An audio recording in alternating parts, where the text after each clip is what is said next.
బాపట్ల జిల్లా పంగులూరు మండలంలోని సామాజిక పెన్షన్ల పంపిణీ కార్యక్రమాన్ని పండుగల నిర్వహించిన తెలుగుదేశం పార్టీ నాయకులు ఈ సందర్భంగా మండల తెలుగుదేశం పార్టీ నాయకులు కుక్కపల్లి ఏడుకొండలు మాట్లాడుతూ తెలుగుదేశం పార్టీ స్థాపించిన ఎన్టీఆర్ 30 రూపాయలు పెన్షన్ తోటి ప్రారంభించారని ఇప్పుడు అది కాస్త 4000కు పెరిగిందని తెలియజేశారు. ఎన్నికలలో చంద్రబాబు నాయుడు హామీ మేరకు ఏప్రిల్ నుండి పెంచిన పెన్షన్లను 1000 రూపాయల చొప్పున ఈ నెల పెన్షన్ తో కలిపి మొత్తం 7000 రూపాయలు లబ్ధిదారులకు అందించడం జరిగిందని అన్నారు. 2014లో చంద్రబాబు నాయుడు 200 రూపాయల నుండి 1000 రూపాయలకు పెంచారని, 2019 ఎన్నికల ముందు 2000 రూపాయలకు పెంచడం జరిగిందని తెలియజేశారు. గత ప్రభుత్వం అయిన జగన్మోహన్ రెడ్డి ప్రభుత్వంలో 1000 రూపాయలు పెంచడానికి 5 సంవత్సరాలు పట్టిందని ఎద్దేవా చేశారు. ఈ కార్యక్రమంలో పెన్షన్ పంపిణీ చేస్తున్న ఉద్యోగులతో పాటు తెలుగుదేశం పార్టీ నాయకులు, కార్యకర్తలు పాల్గొన్నారు. వచ్చిన తర్వాతనే సంతే బలాలు పేదవాళ్ళకి అందుతుంది. పేదవాళ్ళకి ఇచ్చింది కూడా తెలుగుదేశం పార్టీ ప్రభుత్వం. దాన్ని చంద్రబాబు నాయుడు 70 రూపాయలు చేయడం జరిగింది. తర్వాత వచ్చి రాజశేఖర రెడ్డి గారు 200 చేయడం జరిగింది.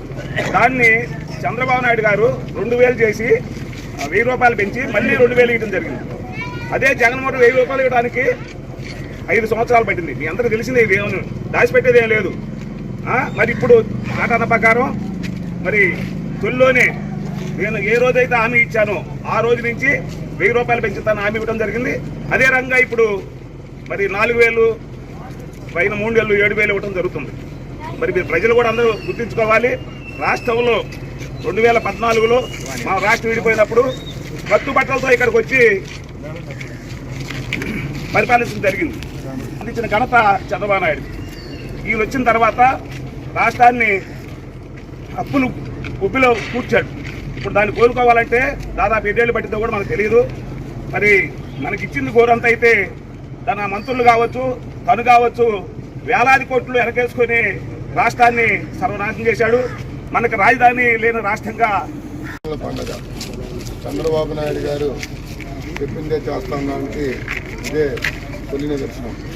ఆ రోజు ఎన్నికల మేనిఫెస్టోలో తొలి సంతకం మెగా డిఎస్సీ మీద పెడతామని చెప్పాడు.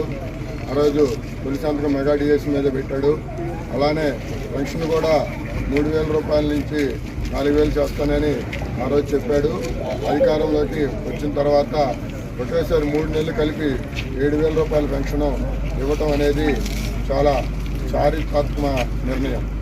అలానే మనం చూసిన గత ప్రభుత్వంలో చూస్తే సీఎం అనే అతను జగన్మోహన్ రెడ్డి బయటికి రావడానికే గజగజలాడి జనం కొడతారని బయటికి రాకుండా ఉన్న రోజులు చాలా ఉన్నాయి. ఎక్కడికి వచ్చినా చుట్టూ పరదాలు కట్టుకొని పోయిన రోజులు ఉన్నాయి. అలాంటిది